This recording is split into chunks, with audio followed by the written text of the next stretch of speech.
Hi guys, in this tutorial I will show you how to build the pyro setup for this sequence that I did a couple days ago. If you like to watch the whole film, I will put the link in the description below. This tutorial contains 3 chapters. First one is about create pyro using shelf tool. The second one is about setting up additional pyro source using particles, and the third one is about exporting VDBs and setting up wedges for different caches. Okay, let's begin with the first one. I already created the sphere, primitive type set to polygon, frequency to 4. I use mountain with soap with default settings here, and the null node. I select my pyro source, go to pyro tools and press the explosion button. You see Houdini has created 2 additional nodes here. One is pyro sim and pyro import. If you play the simulation now, okay, sorry.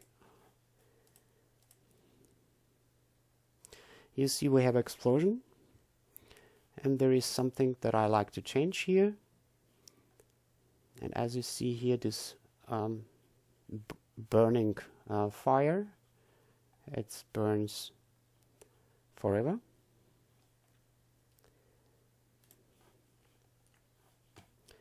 For that, I just disable my evaluation, go inside my pyro simulation and change the source scale animation on volume source.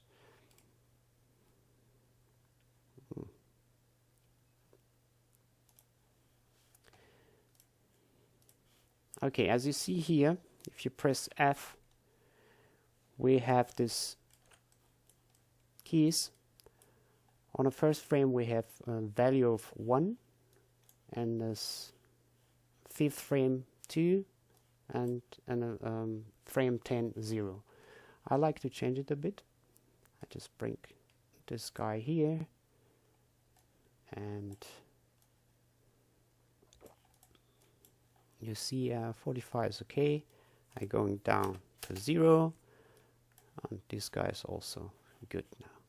And I will get rid of this rest here. Now if I enable my evaluation and play it again,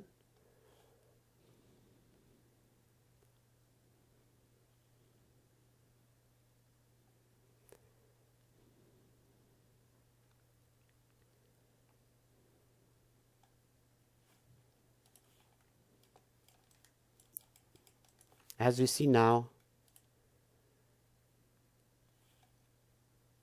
it's gone now. Okay, that's it for first chapter. Let's continue with the second one. This is what we have so far. Now we need another source to push fluid up with a bullet. For this I'm using a circle.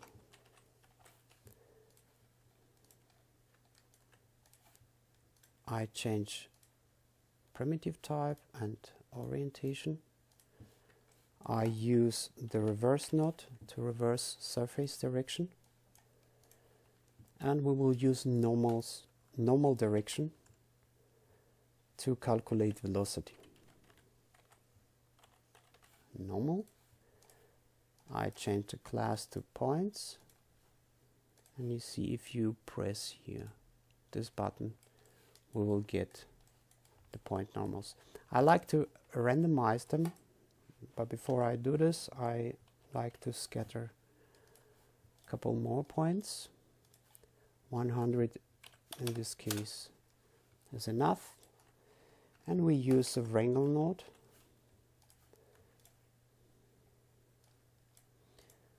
I just rename it to set V.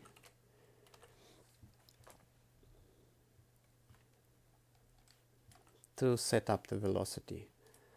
First thing to do is create a float variable,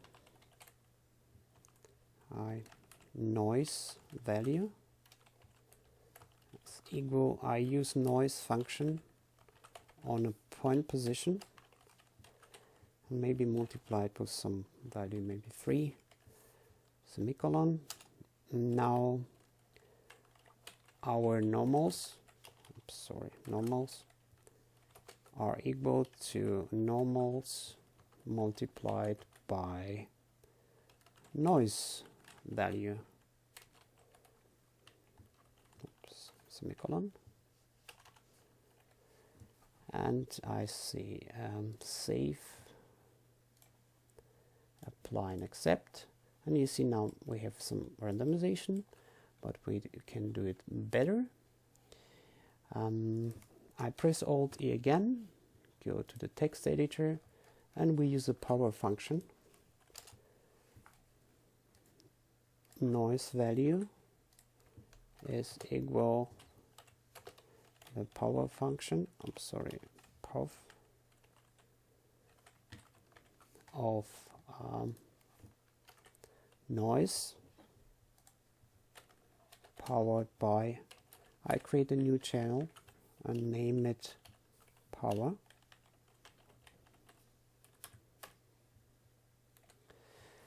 Now press save, apply and accept, and you see now if I create the slider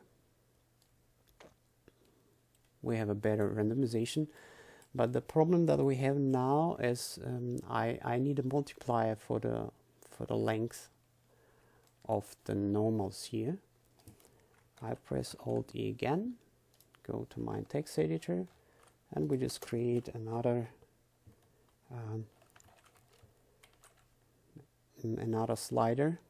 This time is a float slider, and I call it mult.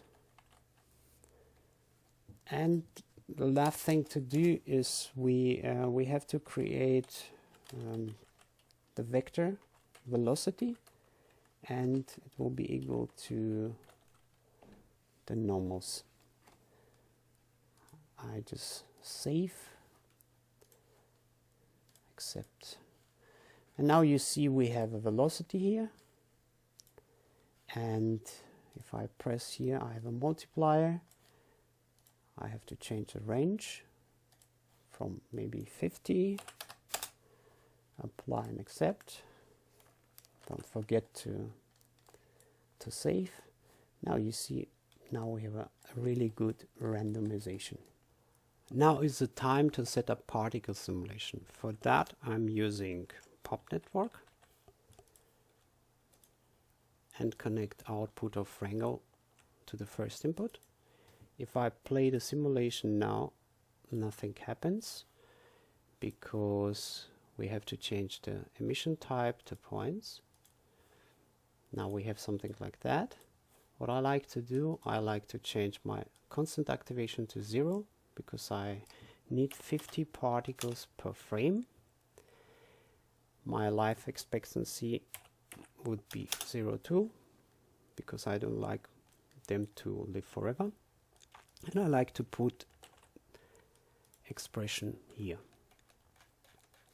We would say if frame is greater or equal 10, and if the frame less or equal 15, activate with 1. In another cases, deactivated with 0. Now we just say save, apply, accept, and then if I disable evaluation, we will see until frame 10 I have a 0 here. Between 10 and 15 I have 1, and after 15 I have 0 again. Now if I activate my evaluation, we will have something like that.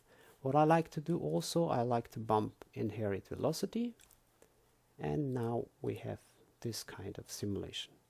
Okay, great. Now we have to prepare these particles for sourcing inside the Pyro simulation. For that we need the volume rasterize attributes node. We're rasterizing attribute V. Now if you see, if we play now the timeline, it's hard to see what's going on. We need a duo here for visualization. It will be 2 nodes. Volume slice and volume trail.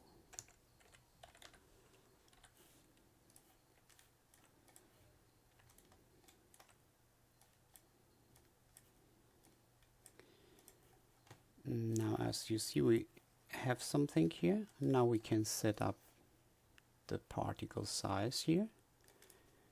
0.2 will do the trick for me. I activate velocity blur, shutter offset set to 0, and we just bump up the blur samples to 7 maybe. Now you see we have this. Okay, we need it on a null node. I name it out V.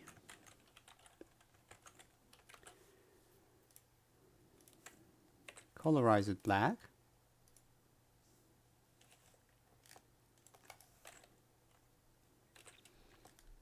And now we can use this field inside of Pyro simulation. Let's dive inside Pyro simulation. Create a new volume source. Point it to our out val. We don't need to create missing fields. We need new field here, vector field. Source volume V and target field val. This field will be recognized by Pyro solver. We need a merge node, and we merge these sources together. Let's give a try.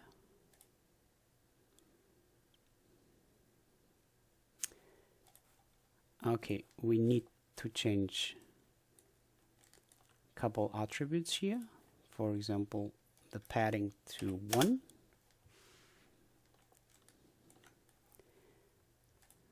Once again. We're going somewhere, but I think the velocity is very high. We have to change it in our Pyro source. And you see, let's go for 4 and 20. I already tested. And now we can just simulate it again. And you see now we have something like that.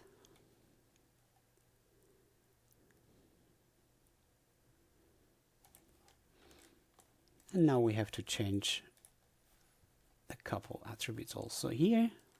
I will change the container size to 18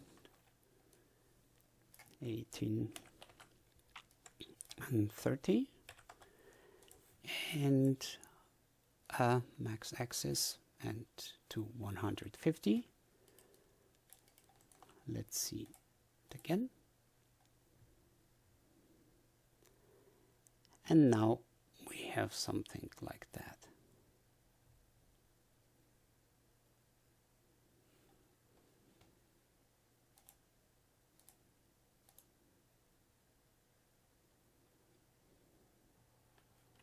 Finally, the last chapter, export VDBs and setting up wedges. For exporting VDBs, we have to dive into Pyro import and create convert VDB node. connected, convert to VDB, and we have to just grab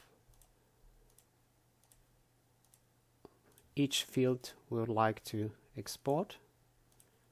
I just take them all now, and I put null here and name it out VDB, out VDB, and I colorize it black.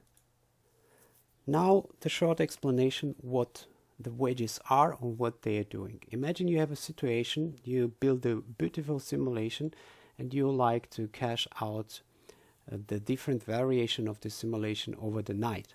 What wedge will do, it will cache your simulation, change the attributes, cache it again, change attributes, and cache it again. And now I will show you how to set it up. I already created a drop network and rename it. Let's dive inside and create a wedge node, geometry node. Let's give a proper name, fire cache. This geometry node is needed for caching our VDBs. Just pick out VDB and press accept. Now what will happen if I press this render wedges? This wedge will write our cache to the disk, will change the attribute, and will write the cache to the disk again. Let's set up the wedge. First we need the parameter to change. Deactivate a random sample and create a parameter. Now we need a path to the channel. The parameter that we would like to change is the seed parameter on a burst tab of a source first input in a pop network. The first or the best way to figure it out, the path of this channel, is go and create the top network. Top network. Create wedge inside. Create a new parameter. Activate target parameter, and now we can pick the path here. We go to Pyro source, popnet, source first input, birth, and seed. Now we can copy and paste this path. I delete this guy, we don't need it anymore. Here into the channel field, and we can specify now the name also. And now we have to specify how many steps we need, how many variation of this cache we need. I go now for 2. This range is also fine. First step or index of first step will be a 0, and the index of the second step will be 1. Now if I press this button, what will happen? This geometry will write the cache to the disk. This wedge will change this attribute or parameter, and this geometry node will override the existing cache. And this is what we don't really want, and therefore I like to present a couple variables here. This first variable is just operator string. It will grab this name here. The second one, I mean not the first, this is the second one, sorry. The third one is a wedge num. This variable is this range index here. The $ wedge variable is the composition of this prefix, name, and this range index. Let's change the prefix to attr.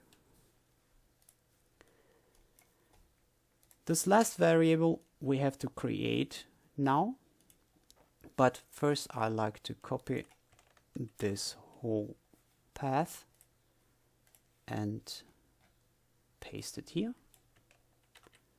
To create this cache variable, we just go to Edit, Alice in Variables, Variables, and just type cache here, and we need to specify the path to the drive. In my case, it will be on a G drive. I just copy and paste it here. You have to be careful. Just replace this all forward slashes with the backward ones and click somewhere here. You see this variable is successfully created, and now you can test it also. If you just say $, you see this cache variable is already here. And now we have to set up the render frame range here, and I don't wanna render so many frames. I just say -180 here, and you see we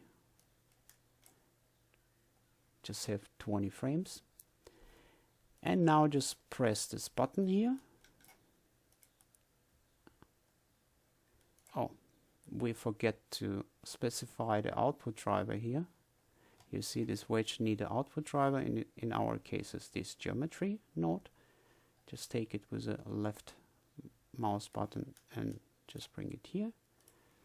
And now you see first variation, second variation.